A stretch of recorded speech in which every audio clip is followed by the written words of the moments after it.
Hi, how's it going? I'm Marlena. Thanks for wandering by. So I'm back with another one of these. Like I just read 5 books like in the last week and a half, 2 weeks, and do you want to hear about it? So that's basically it. I know I've been doing more book content recently, and maybe the same amount as book and tarot, but anyway, this is one of those videos that it's like if you want to just listen while you do anything else, drive, do your chores, laundry, etc., then that's probably a good one because it's going to be more talky than showy. Anyway, so I read 5 more books. I've got my Goodreads open and I'm going to just tell you about them. And yeah, I've got thoughts. I've got thoughts. So the first book I want to tell you about that I read, and I'll put probably on that side, probably over here. It's called Big Swiss by Jen Began. I'm not sure how to pronounce that. So I'll read you and sorry if you can see the glare on my whatchamacallit on the screen. I need to get those non-reflective glasses, but I can't read without them. So the premise, because I've returned everything to the library. If you've been watching me, you know that all my books are library books. Anyway, this is the premise of Big Swiss is about Greta, who lives with her friend Sabine in an ancient Dutch farmhouse in Hudson, New York. The house is unrenovated, uninsulated, and full of bees. Greta spends her days transcribing therapy sessions for a sex coach who calls himself Ohm. She becomes infatuated with his newest client, a repressed married woman she affectionately refers to as Big Swiss. One day, Greta recognizes Big Swiss's voice in town and then quickly becomes enmeshed. While Big Swiss is unaware, Greta while Big Swiss is unaware, Greta has eavesdropped on her most intimate exchanges. Greta has never been more herself with anyone. I don't know if that I agree with this blurb anymore. Her attraction to Big Swiss overrides her guilt, and she'll do anything to sustain the relationship. Okay, I mean, like that's a fair, blurb or whatever. I have notes. So this is a really disturbing book, and I feel like I'm coming off an arc of like really sad, like kind of like yeah, really triggering, books with very sad themes. And then I kind of went on a different swing, so you'll see as I go through talking about this. So here are my notes. Like I started writing, taking notes. I gave this a 3 stars, which I guess I'm like kind of like sorting out what my ratings are all about as I go, because this is really the first time I've been actually like using Goodreads and rating things. Anyway, so I gave it 3 stars, which means I liked it. It's not like about entertainment for me, books necessarily, although I can be entertained and do like to be entertained by books. This book was a 3 stars because it was okay. I wrote here are my notes so that this will help me kind of remember what I thought. As of today, I've not finished the book and I've got so many mixed emotions about it. Some of it is quite disturbing, but presented so sardonically. Yeah, it's like all very like sardonic, and I don't know, it was moody, and it was very like this sense of humor that like either you like it or you don't like it. Um and I wanted to find it funny. Like I wanted to find like the irony or the like, I wanted to get their sarcastic witticism. I mean, I got it, like I understood it, but I'm not sure that I found it funny.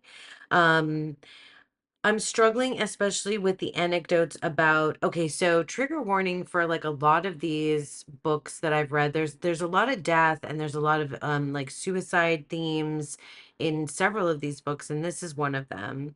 um so the main character, Greta's mother, committed suicide. There's something like oddly comforting about the way that everybody in the story interacted with each other is one of my notes. um Oh, it feels so real and authentic until you remember that Greta is lying to her the whole time. All right. So, like Big Swiss and Greta, like there is something comforting about their relationship. And then you remember that she's lying to her the whole time. Like she is has been transcribing the notes of this like sex therapist, sex coach, life coach person, Ohm, that she works for, and Big Swiss is one of his patients, clients or patients, because I don't think he's like a real doctor. Um, let's see. So the comforting parts are fewer and far between as I was going through it. And oh, so like there's the whole thing with the house, like the house and like the bees, and there's bees. Okay, so I'm listing like all of the animals and things that are in that house. There's honeybees and vultures and stink bugs and spiders and maggots and then the mini donkeys at the end, which is like crazy. But like there's this like I mean it's like the fall of the House of Usher, right? Like there's like a crack. But it's more than just a crack. It's like these like literal maggots, like maggots and stink bugs. It's really gross. There's a lot of really violent things that happen, like Big Swiss is has been assaulted. And she was like beaten up really horribly badly before she met Greta. And I don't know, I mean, she's married. Big Swiss is married, and they carry on this relationship, and Big Swiss is married. And so she's a liar too, you know? So like these are not like super great people but they have like experienced so much trauma that like they've been through a lot. And it's not an excuse for like how they behave, but like yeah, I don't know. I mean, I'm kind of all over the place with trying to describe how I felt about this book to you guys, and I hope I'm making any kind of sense. But like all of these insects and things, they're multiplying by the hundreds or thousands. And I wrote down, what does this mean? Is this arbitrary? Oh, and then there's like this whole thing about Greta having this itch on her scalp. There's really grotesque things described, just as in general. It's really grotesque. Um, and I was asking myself, like, do I feel for these characters? Are they likable? Are they redeeming in any kind of way? Do I feel for them? Like, am I cheering on this love story? Not really. I wasn't really cheering for them because they're like really pretty shitty people. Um, and yeah, I made a note about Greta saying that she was mutating, and it made me think of Kafka. And then like it just like there was a lot of it that just grossed me out, and I don't know, wasn't maybe it just wasn't for me, but I could see like there were things about it that I kind of did enjoy. Like I'm remembering like some of it was clever, and some of it was like I don't mind it when things are kind of bleak. But one thing that really bothered me throughout this book is that like so Greta is she's transcribing all these therapy sessions, and then she just like happens to run into literally every single one, almost every single one of the people of the sessions she's transcribed. Like how small is this town really? Like come on. Like I know that you suspend belief for for books and things like this, but that was just like it was just too like much, like literally everybody. That's just too much. um and Honestly, I feel like the ending was disappointing. I didn't understand the reveal. Like at the end, Greta has this big, like, cathartic reveal about like how she felt about something, from her past. And it wasn't, it just made, if I felt like it made her like even worse of a human. Like, I don't know. I just didn't.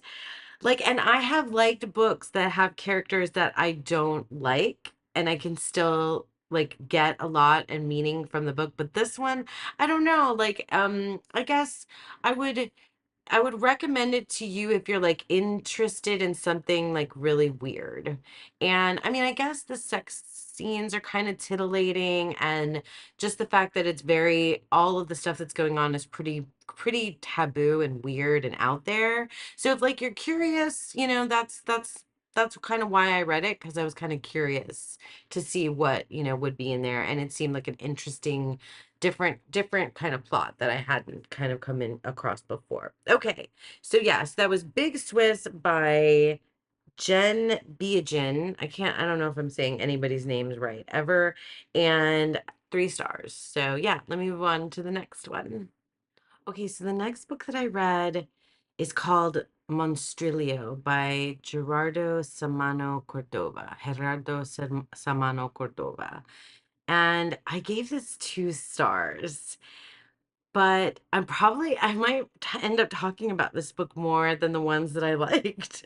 I find that that happens sometimes, that I tend to talk more about books that I didn't like than books that I did. This book made me angry. But first, let me just quickly read you the premise from Goodreads so that you have an idea. I don't think I do a very good job of summarizing. So I'm just going to read you the little blurb. It's just 2 paragraphs. So Monstrilio is it's a horror, it's a literary horror debut about a boy who transforms into a monster who tries to be a man, and the people who love him in every form he takes. I don't know if I would agree with that blurb. Anyway, so here it says, grieving mother Magos cuts out a piece of her deceased 11-year-old Santiago's lung. Acting on fierce maternal instinct and the dubious logic of an old folk tale, she nurtures the lung until it gains sentience. Growing into the carnivorous little monstrilio, she keeps hidden within the walls of her family's decaying Mexico City estate. Oh, that's interesting. And just realizing that there's a decaying house in the last book that I read, and in Monstrilio too. That's an interesting to see themes cross books. I just like comparing and contrasting because, that's kind of a thing I like to do. Yeah. So anyway, she keeps him hidden within the walls of her family's decaying Mexico City estate. Eventually, Monstrilio begins to resemble the Santiago he once was, but his innate impulses, though curbed by his biological and chosen family's communal care, threaten to destroy this fragile second chance at life. That's just so it's a debut novel. Um, so, like they said, so it's the plot is that he's 11-year-old son dies, and she takes out a piece of his lung. She is told this was Magos has a husband too who's there with Joseph, I think is his name, when their son dies. And sorry, and she leaves and goes, so they're in one place and in the United States, I think, and yeah, it's in the United States, and then she takes the piece of the lung to Mexico, and then her mother's housekeeper tells her the story of an old folk tale about a they grew a man from a heart, then that becomes this, like, dashing prince or something like that. And so then she ends up feeding this lung, like she starts with like soup, and then the lung begins to grow and becomes Monstrilio. And it goes on from there. And the story is told from different points of view, beginning with Magos. Santiago is the human boy who dies, and then Monstrilio's mother. Then it goes into her best friend Lena's point of view, right? Yeah, it's Lena's point of view next. Or is it Joseph's? It's either Joseph or Lena. Joseph is the father.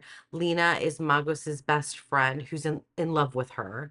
So there's that. And then I'm not sure why we needed her point of view. And then finally it finishes off with the point of view with Monstrilio M's point of view.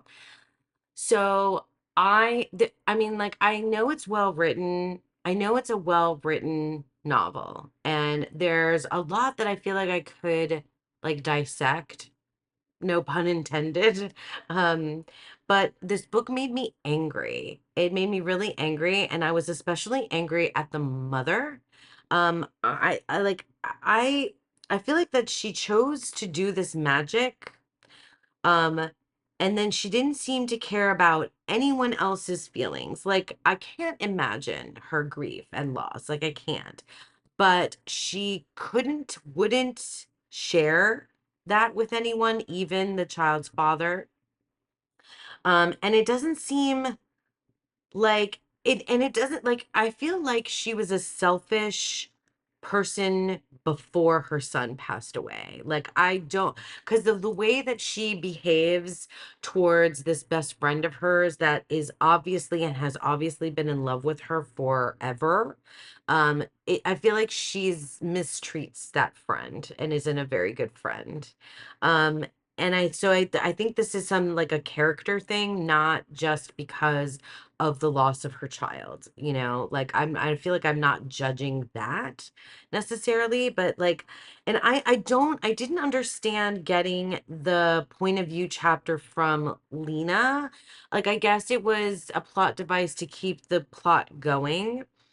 Um I know, like, I feel like this whole novel, like the way that it was set up, that this piece of lung turning into a like a monster and eventually like becoming something like the boy, then grows up to be like a young man, young adult. Like, I feel like it was meant to teach us about like what is a monster, who is a monster, and what does that really mean, you know? And I just don't think that that was the main theme anymore as they went through. Like, I feel like they all they responded to like gruesome acts, like horrific acts. All of the people around Monstrilio, they responded to things very casually.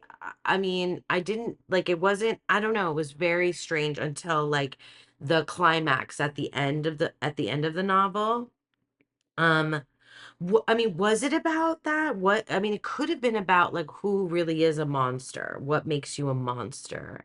But I'm not sure that it really got that across. Um, was it about being wildness? Was it about being feral? Was it, was it really about loving somebody with their flaws and all? Was that what it was really about? Like, I'm not sure. Was it about grief? Was it about love? What else did I write here? I can't read what I wrote. Like, I wanted to care more about them by the end. Um, like, I didn't enjoy the book, but I had to get to the end. Like, I wasn't a book that I could DNF. I had to get to the end. I wanted to know what happened. And I wasn't like shocked or surprised at all by the ending. Like, it was pretty predictable what was going to happen. And I just was pissed off at the mom. Like, I was just pissed off at her. I feel like maybe if we hadn't jumped to other people's points of view, like if we had stuck with Magos the whole time, then maybe I would have like been able to care for her more, relate to what she was going through. But since I was seeing her through the eyes of the other characters in the rest of the book, I just feel like I just, she pissed me off, you know? And I don't know, but I feel like this book is, again, like, I would recommend it for folks that are like interested in something that's like that are into horror, but it's really kind of like a, I mean, it makes you think. It does. It's got these very, it's got some very difficult themes in it. There's definitely a lot of body horror and like, bad things happen to animals in this book. So I feel like, check out the, like, if there's any trigger warnings, but that's one of them. And but I feel like if you are looking for something that's a little bit, like, I feel like some of these books, like the one that I read the last time that I talked about Our Wives Under the Sea, and this one, where like it's a major theme about grief and loss, obviously, then it might be something that could help you work through it if it's something that you want to work through. Maybe that's who I would say might enjoy this book. Or if you're just like, I don't know. I did have to get to the end. Like I had to know what was going to happen, even though I kind of knew it was going to happen. I had to know. So yeah, I just feel like it was full of potential that really didn't arrive there. And I think maybe my feelings about the mother like clouded my ability to to like, I don't know, analyze it better. I don't know. Okay. So yeah, so that was Monstrilio by Gerardo Somano Cordova, 2 stars. Next book.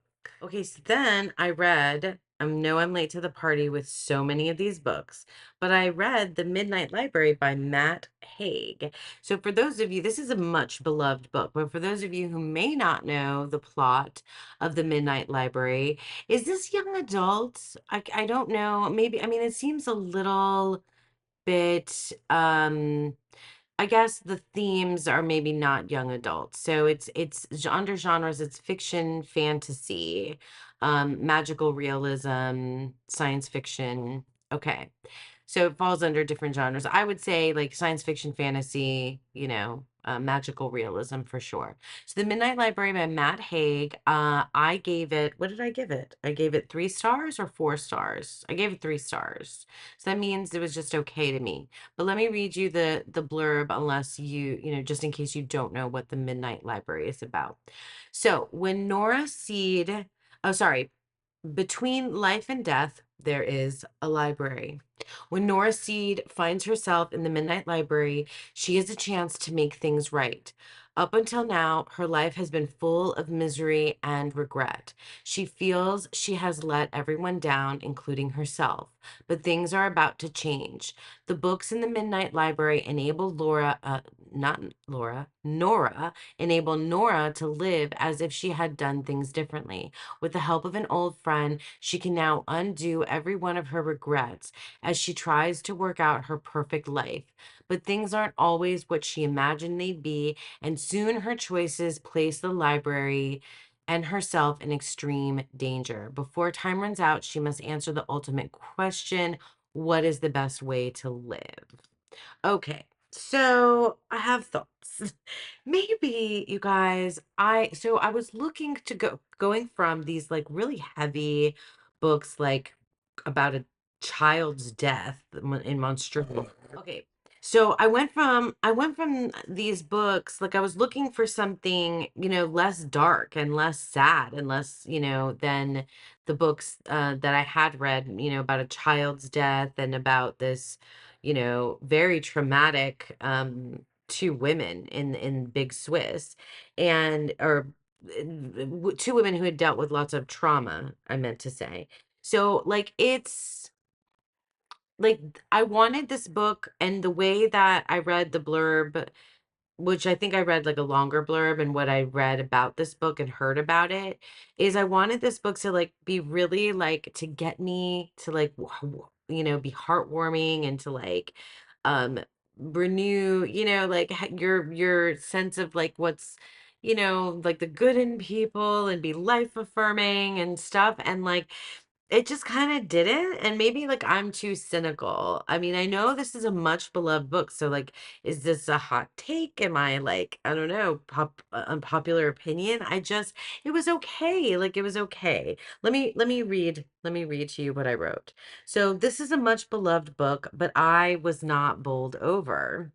It was okay. I feel like maybe I'm desensitized because I've seen or read so much that's like this book, that it didn't feel innovative. So this woman, Nora, is on the, brink of death, or she tries to take her own life, and she is then in this limbo place in the library where she has the ability to not go back in time, but she has ability to go from where she is present day into and follow the path of any one of the multiverse lives that are available in the form of books in the library, which the premise is so cool. Like I love that idea. And she, picks different books and follows the lives, and steps into that life and it's living in it and can stay there if it's if she wants to. Um, so it was predictable. Like I knew what the ending was going to be like the moment almost right at the beginning, and then like ruined it for myself because I was like, I know how this is gonna end.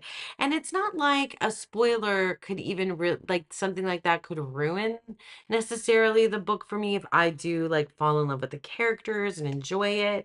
I don't know. I feel like what it did was I was disappointed. It wasn't like I feel like it was trying too hard or something, and it reminded me of a show that I used to watch that's a Canadian show called Being Erica, and I loved that show, but I watched that show, I want to say 10 or 15 years ago. Maybe 10 to 15 years ago. It had to be more than 10 years because it was before my daughter was born.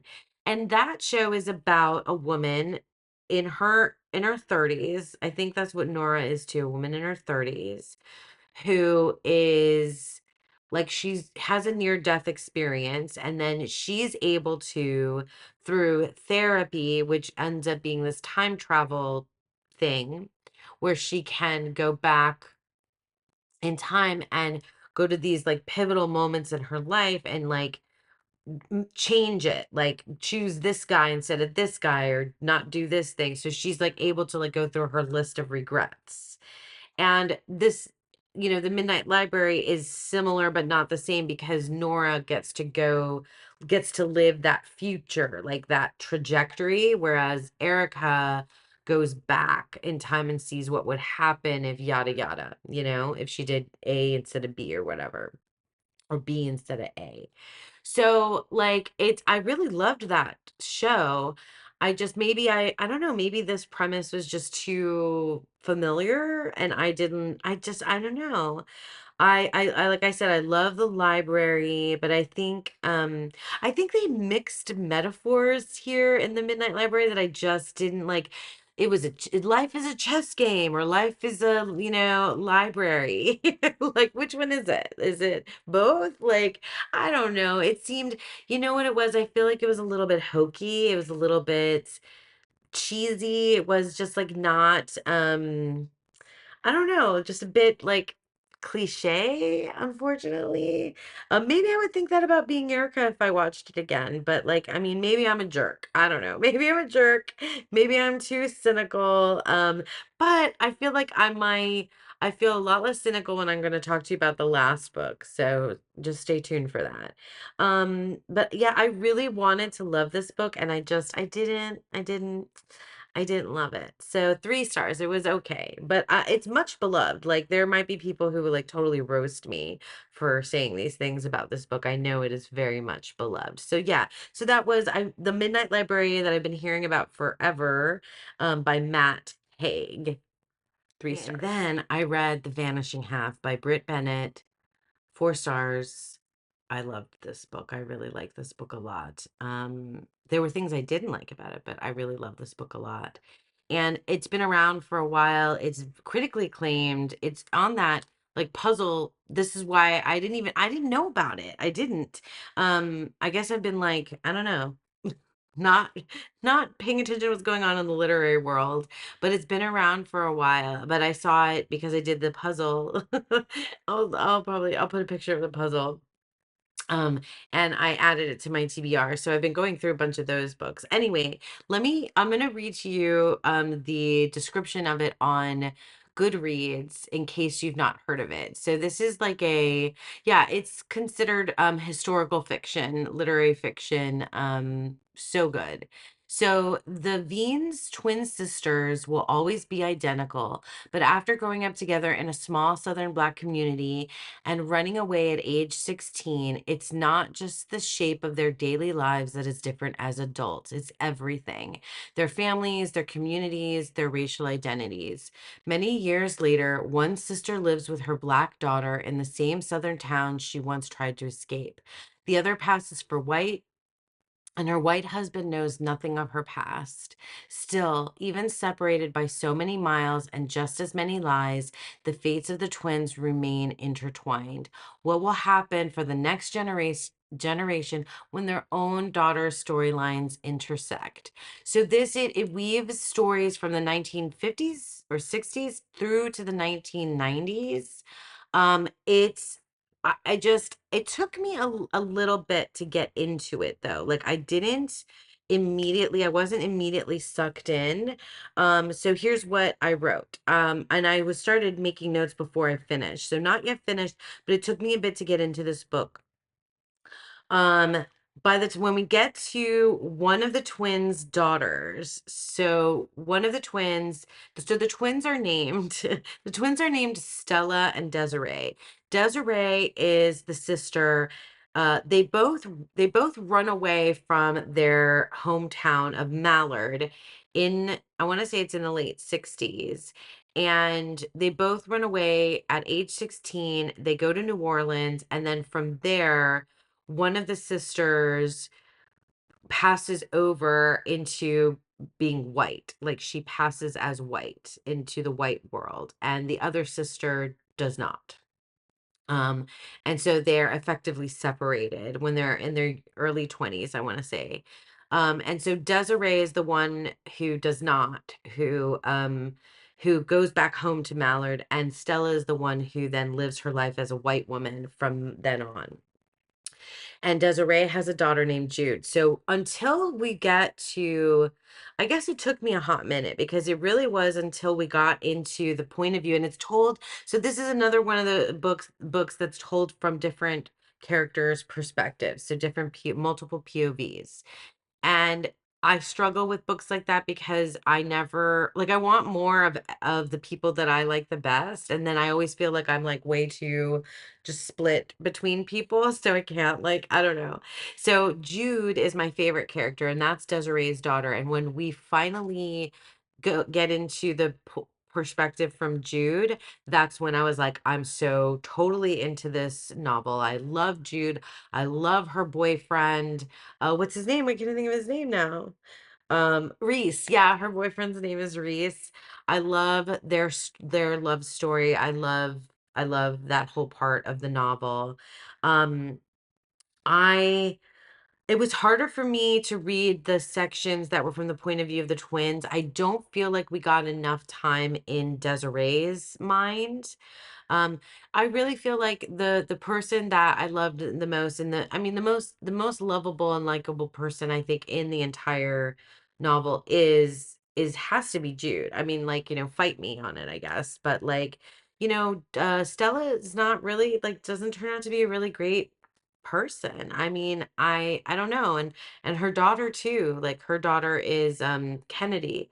And it's, I don't know, it's sad. There's a lot of things that happen that are sad. There are, like, it's worth it to go through the drama and, like, to the end to find out, do they meet again? What happens? These daughters cross paths. Like, it's crazy. And there's so much that it brings up. Like, I mean, okay, so it's not at all the same. Like, I'm not comparing my experience to the experience of somebody who is a black person in America and who, can pass as white. But I can tell you, from like a what it brought up for me personally, what it made me think about in my own life is, my parents are from Cuba, and like just the idea of assimilation in general, and how, because they're, they consider themselves, well, my mom's family considers themselves immigrants. My father's family considered themselves exiles at the time. I think other people would have called him a refugee, but they always called themselves exiles. It's a thing. I mean, and terms matter to people. Anyway, the point is that, like, I mean, it was much easier for my parents to assimilate in the United States because they're white, So, um anyway, I just thought a lot about that, and about how just things that I know, like that my grandmother at one point told people in her neighborhood that she was from Spain, not Cuba. And like, I didn't, like, it was a weird thing that she did. Like, and we didn't understand. Like, I don't know. Anyway, that's just like was things that people do. But anyway, that, one um this is what I said. It's not all the same, but one thought avenue a story like this takes me down is thinking about my parents' assimilation in the US. We are white, so much easier as white Cubans, but I remember feeling, oh, I remember, I mean, and I still do, I think, but definitely as a young person, feeling split between cultures as a kid and still today. And that's like, that, I mean, it's not the same at all, but the a lot of this themes of identity and the twins and being split and like passing as white or put having the ability to pass as white and not doing so, and then the daughters and their the way they look and how they behave, and like this, like, I don't know, it's just it's really good. Like, it's a good story, like, and it's a good story that I think needed to be told, right? Um, let's see. Um, I said again, loving Jude the best. And I was curious how the story would unfold. Did I have more to say? Okay, yeah, more on the Vanishing Half. I don't know how to review it without a spoiler. That's true. I was a little disappointed with the ending, like. And I mentioned this already, like, because I tend to struggle with it would have been 5 stars, but I was a little disappointed with the ending just because I struggle with multiple points of view. And because I never got enough of my favorites, like Jude and Reese. Like, I really I feel like it did leave things on the table that, to be discussed. I think I maybe wish there were like some not so obvious metaphors to play with. I think maybe I was comparing like the writing in this to like Toni Morrison, right? Or things like that. And maybe it was too, maybe this felt like what I think I what it felt like to me was it was like too straightforward and not like it didn't like have enough like for me to kind of like have to like dig into to like discover. But there's definitely ways that I think you could dig into it. It was good. I enjoyed it. I really enjoyed the story, but I think as like literary fiction, like, I mean, I don't know, like, I probably shouldn't compare necessarily to Toni Morrison, but like, I mean, yeah, Toni Morrison, like, love, but it was still really good. I mean, I do think I like it both as a piece of literature and as and as a story that like had me hooked and made me feel and had me in there with the characters. I just maybe want it to be a little less straightforward. I don't know. But that's just like, that's just like I think being kind of nitpicky about it. But I enjoyed it far and above the other books that I mentioned. So yeah, so that was The Vanishing Half by Britt Bennett. I think I want to read more by Britt Bennett. And I gave it 4 stars. Okay, and so then the last book, I'm so excited to talk about this one because I just finished it, and it's called Anxious People by Frederick Bachman. It is translated. Sorry, my daughter just gave me a piece of ham. Okay, sorry. It's translated from Swedish, I want to say. This is a Swedish and novelist. And this is, okay, so again, this is another book that was on that puzzle. And he also wrote another book that's everybody talks about too, called, oh, it's about a man named Ove. And yeah, I gotta read that too. But anyway, 5 stars. 5 stars, you guys. 5 stars. This book is everything that I wanted something to be like life affirming. And anyway, well, before I like start talking about it too much, let me read you the little blurb. I'm only going to read a little bit, I think. Yeah. A poignant, charming novel about a crime that never took place. A would-be bank robber who disappears into thin air, and 8 extremely anxious strangers who find that they have more in common than they ever imagined. That's a good blurb. Um, I don't know if I want to even read the rest because, like, I feel like I don't want to talk that much about this book because I want you to read it. If you haven't read it, Anxious People, it's so like it's so funny. It does have dark themes, but it's so funny. It's so heartwarming. It's so like at first at first I wasn't sure if I liked any of the characters, if I was enjoying the writing style, but it quickly, like really quickly, like within the first 50 to 100 pages, I started falling in love with the writing style and in love with the characters. It made me laugh, it made me cry. Like I mean, I laughed, I cried. Um yeah, it is so clever. It's like a comedy of errors. If you like things like that, it's I mean, if you like books that will break the fourth wall and or and speak directly to you, sometimes that's annoying, but I really enjoyed it.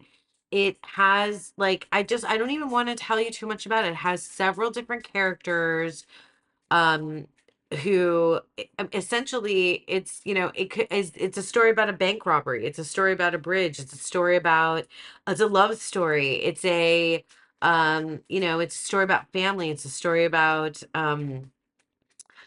loneliness. It's a story about so many different things, and it's so well written and well translated too. I mean, there's some things that I think maybe didn't translate like super great, but who cares? I know that there is on Netflix. They did a film, a series, a mini series adaptation of this, and I think it's sweet. It's in Swedish, and it's like dubbed, and I might check that out. But yeah, I love this book. Out of all of these five books that I just read, this was the best one. 5 stars. Like absolutely loved it. I don't want to spoil anything for you because I really want you to go read it. It is, yeah, I fell in love with all of the characters. There's characters ranging in age. There's yeah, it was just lovely. It was just a lovely, lovely read. And yeah, I really enjoyed it. So that I'll leave it at that because now I have my pup is begging me to go pay attention to him, and I should do that. And the kiddo, I think, wants me to hang out with her as well. And yeah, that's it. So those are my five most recent reads. I hope you enjoyed it. Let me know what you think. If you've read any of these books or if you're interested in reading any of them, let me know. Thank you so much for hanging out with me. And I hope that you all have a beautiful, wonderful day. Bye.